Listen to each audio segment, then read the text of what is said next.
Kiitos Janetta siitä haasteista. Mä otan nyt haasteista sitten mun ihana sykoponi Laku. Ja katso vähän minkälainen tuulinahan tänään on. Moi Laku. Moi.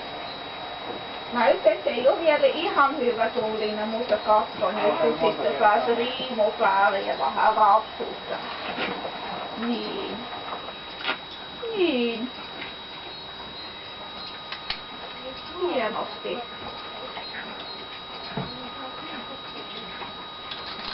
Ja näin, että sitten, kun on niin paljon ratsastushaasteita, näyttää vähän sitten, minkä sitten normaali hoito voi olla sitten niin mukavasti.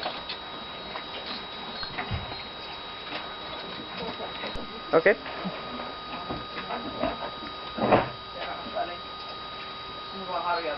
Nyt mä väin sitten hetkiksi sitten vähän. Niin.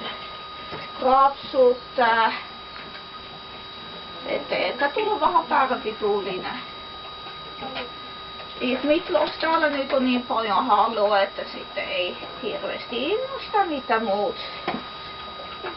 Tai onks nyt on sitten sellainen merkki, että kannattaa harjoittaa sitten sun jalat vähän. Onko se sitten niin kuurinen? Onko se sitten kova?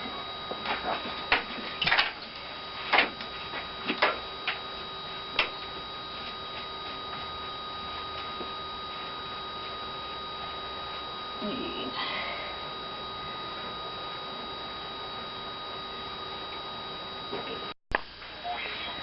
Täällä kuuli ilmeisesti myös juoda.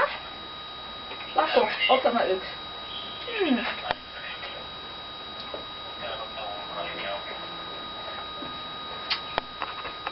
Hyvä. Hieno poni.